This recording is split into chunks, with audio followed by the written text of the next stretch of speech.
to sum up the total, and this is how much you save right here. And that's insane.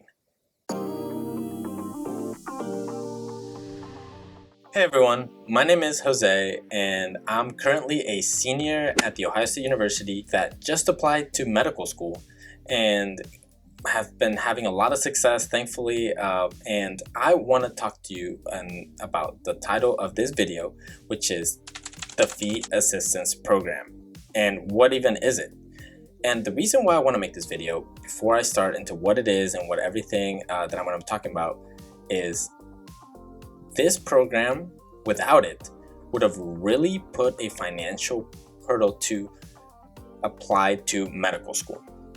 And the reason why I wanted to make this video also was because I did not see a lot of videos about it until I started doing a lot of digging myself in the AAMC website. And I kind of wanted to condense a lot of that information and just kind of give a brief overview of what it is, what you get, how to check if you're even eligible, and potentially even answer some questions in the comments. But hopefully I make the video comprehensive enough and show you where you can get a lot of answers, as well as who to contact if you come across problems in terms of how do I know if I'm eligible, if there are any issues with the application, etc. So what is the Fee Assistance Program? So the Fee Assistance Program is designed to assist financially disadvantaged individuals with the costs associated with applying to medical school. And if you're someone like me, I don't have a lot of money in terms of my backing from my parents or anything like that. So I needed to find a way to apply it to medical school with all the costs of both the MCAT, the application, and secondaries, which I'll get to, which I didn't know had a cost in the first place, but we'll get to that. So how do you check if you're even eligible? You can go on the AAMC website, and there should be some family, like a chart with family income, which is right here. And it says that if you're 140% above this total amount of money or income that your family brings in, then if you are below that, then you are eligible. And also, if you have any questions on it, here's a number for the FAP and their email, so you can contact them as well. But if you think that you are even close to eligible, I would definitely apply. And why apply? Why is this relevant, Jose? Like, do I even care what this is? Like, do I even have to go through the hassle of this? You should, and here's why. The benefits are really amazing. So if you get accepted into the FAP, then for one, they give you the MCAT Official Prep Bundle. And this bundle costs about $320. And when I say this was really helpful is because you know how if you're a pre-med at all and you've kind of been asking like, oh, how should I study for the MCAT? What should I do?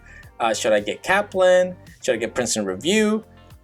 Everyone, and I mean everyone, will tell you get the official MCAT prep, because this is the official prep that comes from the people that make the test, and this is what they're giving you. They give you all of this, which is, as you can see, a lot of things, but everyone uses these to study for the MCAT, and it'll save you $320 that is absolutely necessary. Now, yes, you can study with free things, and that's a whole other video and issue, but people, pretty much everyone that I've talked to, use these resources, and so did I. Now, the next benefit number 2, is they will reduce the MCAT registration fee. So to even take the test, this grueling test that you've been studying for how many months, it takes $330 to take the test, and they reduce it down to $135, which is insane. It's about a third of the cost. Third benefit is the MSAR 2-year subscription. Now, when I got the FAP, we only had 1 year, but 2 years is so helpful, and here's why.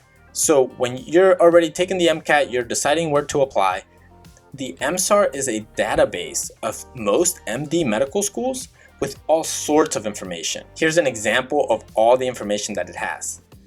And this is so helpful in deciding, one, where to go to medical school, but it's also so helpful in deciding where to apply. because it shows MCAT averages of the last cycle of admitted students. It shows out-of-state preferences, number. It's just so much information that is so useful, and pretty much everyone recommends that you get it, and I got it as well. I also recommend that you get it. But it comes included with the FAP.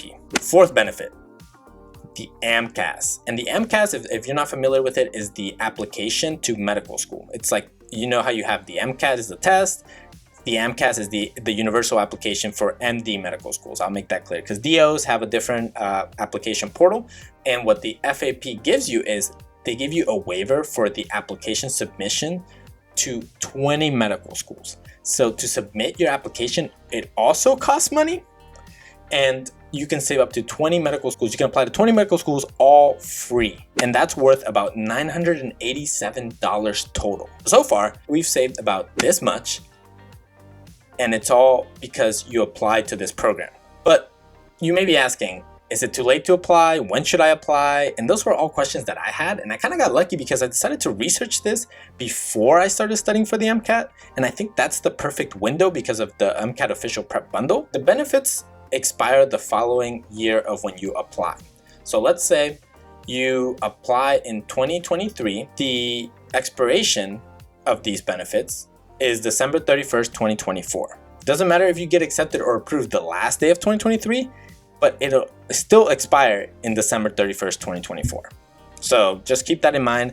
I would personally apply in like January of the year so that you have 2 years, for example, of the MSAR, and you have the whole year to study for, take the test, and then apply to medical school the following year. Basically, you have about 2 years worth if you get approved in the beginning of January 2023, and then it expires the following year in December. That would be my recommendation.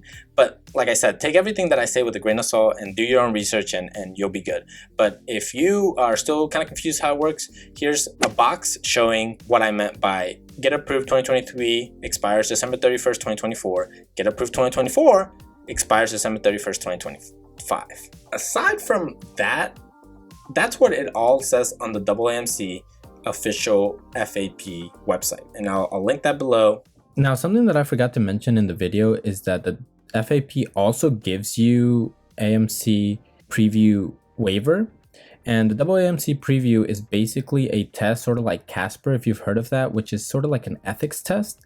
And some schools require this test. Some schools just recommend that you take it. It just all depends what schools you're applying to. But since they are giving you a waiver, it is worth taking it in my opinion. But like I said, do your own research and figure out if you need to take it.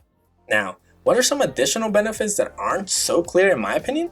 Once you apply to med school, once you submit what it's called your primary, and that's what the AMCAS is your primary, you send that out to whatever med school you want to go to, and they send you back a secondary application. That secondary application it's pretty much for all med schools different. And some schools don't have secondary applications, but those are fewer than the ones that do. And the ones that do usually charge you to send it back to them. They have like a fee. Now, if you're accepted to the FAP, they waive that secondary fee. And some of those fees could be ranging from $25 to like $100. So this is something that I did not know. And this is pretty much for any secondary. So you know how I mentioned that your primary is the first 20 schools? Well, past those 20 schools, you'll have to pay to submit your primary, but for your secondary, it'll be waived usually for most schools. Obviously, you look at what schools you're applying to, and actually on the MSAR, it shows which schools give a waiver for your secondary, and you have to follow the regulations, etc., and do your research with that. But the schools, there are some schools that don't give a waiver. For example, Howard does not give a waiver, and I did not know that until I applied. And actually, that was one of the reasons why I decided to withdraw my application, because they did not give a waiver for FAP. So yeah, so just look at the MSAR. It has all that information on there, and it's usually automatic, except for some schools that you have to just send in your confirmation, which is really easy, and they'll waive it right away. In conclusion, I do not know why this program isn't publicized more, especially in Reddit, and I'm sure if you do enough digging, you'll find it. That's how I found it.